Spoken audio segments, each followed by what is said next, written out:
আসসালামু আলাইকুম। কেমন আছেন সবাই? আমার রান্নাঘরে আপনাদের স্বাগত জানাই। আজকে সোমবার ১লা অক্টোবর ২০২৪ সাল। আমি ডেইলি ব্লগ শেয়ার করি। সকাল থেকে সন্ধ্যা পর্যন্ত যে সমস্ত কাজ করি আমি পরিবারের জন্যে, সেই সমস্ত কাজকর্ম নিয়েই আমার ব্লগটা সাজানো হয়। একদিন ভিডিও করে রেখে আরেকদিন এডিট করে ভিডিও ছাড়ি না।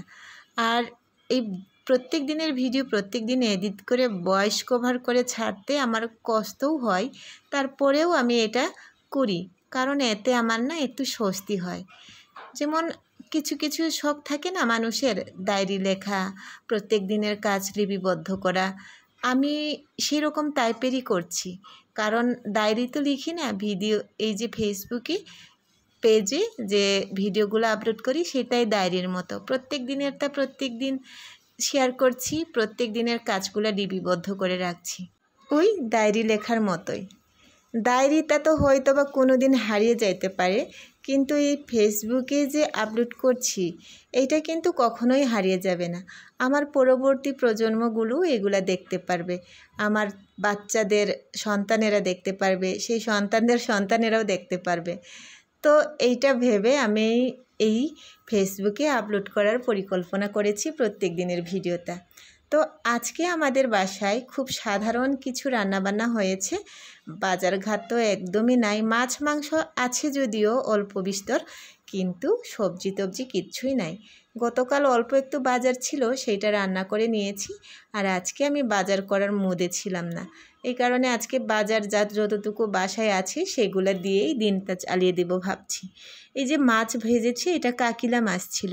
হাজব্যান্ডের জন্যে সকালে খাবার রেডি করার সময় এই কাকিলা মাছটা ভেজে তারপরে দিয়েছি খাইতে। এই মাছ আর গতকালের বাসি ডাল ছিল সেইটা। মুরগির মাংস রান্না করেছিলাম, তার ৩-৪ পিসের মতো মাংস অবশিষ্ট আছে, সেইটা বাচ্চারা খেয়ে স্কুলে চলে যাবে, কলেজে চলে যাবে, তাই ওদের বাবার জন্য এই মাছটা ভেজে দিয়েছি। খাবারটা দিয়ে দিয়েছি অলরেডি, এবার একটু চা বানাচ্ছি। এই চাটা আমার জন্যও বানাচ্ছি, আবার ওর জন্যও বানাচ্ছি। সেই সকাল 6:30টার সময় অফিসে চলে যাই। আমি 5টার সময় ঘুম থেকে উঠেছি, আমারও একটু ক্ষুধা লেগেছিল, তাই অল্প একটু মুড়ি নিয়েছি আর এই রং চা। খাওয়া দাওয়া সেরে এবার রান্নাবান্নাটা করে নিব। এই ডালটা সিদ্ধ করছি, মটরের ডাল। মটরের ডাল আমরা আবার হলুদ, লবণ, মরিচ এইটুকু দিয়েই তারপরে পেঁয়াজ রসুন দিয়ে সিদ্ধ করে তারপরে খাই। ভালোই লাগে আমাদের কাছে, কোনো তেল তুল কিচ্ছুই দেয় না। নুডলসের প্যাকেটটা নিয়ে এসেছিলাম গতকাল রাত্রে, এটা মেয়ের জন্যই সিদ্ধ করব। ফাঁকে এই যে ঘরগুলোও গুছিয়ে নিয়েছি, এরই মধ্যে বেশ অনেকগুলো কাজই আমি আজকে করেছি। রান্নার কাজটা কম থাকলে এমনিতেও বেশি কাজ করা যায়। চলুন আপনাদের নিয়ে যাই আমার অপরাজিতা গাছে। আজকে 16-17টা ফুল ফুটেছে।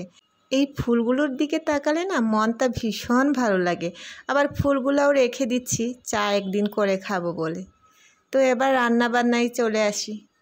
একটু ভর্তা করব, এই কারণে মরিচগুলো আগেই ভেজে নিচ্ছি আর পেঁয়াজগুলো। ভর্তাটা করব হচ্ছে পটলের খোসা। পটলের খোসাটা গতকাল সিদ্ধ করে রেখেছিলাম, আপনাদের সাথে সেটা শেয়ারও করেছি। সে পটলের খোসাটা গতকাল আর ভর্তা বানানো হয়নি, আজকেই এটা ভর্তা বানিয়ে নিচ্ছি। একটু মরিচ, পুরা মরিচ মানে মরিচ ভাজা আর পেঁয়াজটাও ভেজে নিয়েছি। আর এই পুরা মরিচ আর হচ্ছে পেঁয়াজ ভাজা দিয়ে ভর্তা করলে ভর্তাটা স্থায়ী হয়, বেশ অনেকক্ষণ থাকে। আর যদি কাঁচা পেঁয়াজ দিয়ে ভর্তা বানানো হয় তাহলে ভর্তাটা খুব তাড়াতাড়ি নষ্ট হয়ে যায়। এই কারণে যেহেতু এইটা শেষ হবে না, দুপুরে তো মাত্র আমরা দুজন খাবো, রাত পর্যন্ত যাবে, তাই পেঁয়াজগুলো ভেজে ভর্তাটা করে নিচ্ছি। আর পেঁয়াজটাকে পাতায় পিষলাম না, কারণ হচ্ছে পেঁয়াজটা একটু আস্তে আস্তে থাকলেই ভর্তাটা ভালো লাগে। একটু সরিষা তেল দিলাম, এমনিতেও পেঁয়াজ ভাজা ছিল, তারপরেও আর একটু কাঁচা সরিষা তেলও ঢেলে নিয়েছি।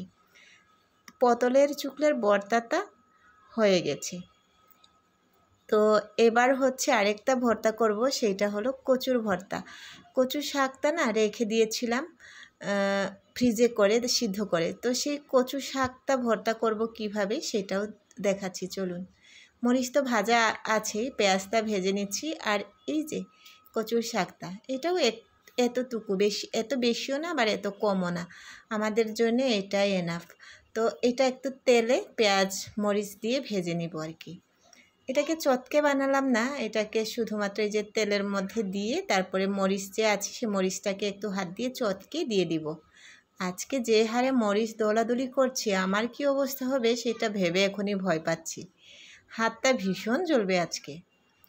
তো এই যে ভর্তা এটাও কমপ্লিট হয়ে গেছে। এই কচু ভর্তার মধ্যে না যদি একটু বেশি সরিষা তেল দেওয়া হয় তাহলে খাইতে বেশ ভালো লাগে। তো আমি এখানে একটু বেশি করেই সরিষা তেল ঢালবো।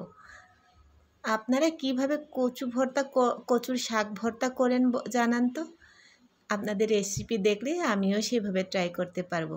আমার রেসিপিগুলো তো খুবই সাধারণ, শিখার মতো কিচ্ছুই নাই, শুধুমাত্র রেখে দেওয়ার জন্যে এই কাজগুলো শেয়ার করি। আর এই যে একটু ছোটো মাছ রান্না করেছিলাম, এটা মলা মাছ।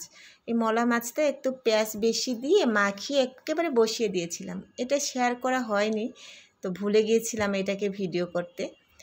আর হলো হচ্ছে এটাকে যে মা খালারা এগুলা একদম নেড়েচেড়ে রান্না করতে করতে না আমিও সেভাবে করে নিয়েছি। মেয়ে ঘুম থেকে উঠেছে 11:30টার সময়, ওর জন্য নুডলস সিদ্ধ করে দিয়েছি, এটা ওকে দিয়ে দিব এবার। বিকাল 5টা 5:30 নাগাদ আমার এখানে প্রচুর বৃষ্টিপাত হয়েছিল জানেন। আর আমি একটু এই যে ভিডিওটা করে নিয়েছি বৃষ্টির আগে। সন্ধ্যার সময় হাজবেন্ড নিয়ে আসলেন ফল, এটা হলো অপ্রত্যাশিত ফল বলতে পারেন, তরমুজ। সিজন ছাড়া অফ সিজনে তরমুজ কেমন হবে সেটা ভেবেই তো আমার গা শিউরে উঠছিল। তো তাও দেখলাম চেহারাটা ভালোই আছে, একটু মুখে দিয়ে দেখি আশানুরূপ নয়, ভালো নয়, মিষ্টি নাই, জাস্ট একটু পানি আছে। আর তরমুজের মানে কি বলবো, আর এমনিতে আমি খুবই তরমুজ পছন্দ করি, কিন্তু এটা আমার পছন্দ হলো না। আর নিয়ে এসেছি পেঁপে, এবার এইগুলাকে কেটে কুটে দিব। যে সন্ধ্যার, এটা হলো সন্ধ্যাবেলার স্ন্যাক্স বলতে পারেন, আবার হলো হয়তো বা নাস্তাও বলতে পারেন। তো এই ফলগুলো দিয়েই আজকের বিকালটা পার করছি, সন্ধ্যাটা পার করছি আর কি। ওদেরকে খেতে দিয়েছি, আমিও খাচ্ছি, কিন্তু আমার তেমন ভালো লাগে নাই, আর আমি খাইও নাই তেমন। তো এই তরমুজটা এই অফ সিজনে খাওয়াটা আসলেই উচিত নয়, ভালো হয়নি। এটা আগামীকালকে হয়তো বা স্মুদি বানিয়ে খেয়ে ফেলবো, এইভাবে খাওয়া যাবে না। আর পেঁপেতে একটু মিষ্টি হয়েছিল, পেঁপে পছন্দ করি না আমি তেমন, তারপরেও নিয়ে এসেছে, একটু খাইলাম, ভালোই লেগেছে। তো স্মুদি করে খেলে ভালো লাগবে। আজকে এই পর্যন্তই, সবাই ভালো থাকবেন, সুস্থ থাকবেন, কথা হবে নেক্সট কোনো ভিডিওতে। সেই পর্যন্ত আল্লাহ হাফেজ।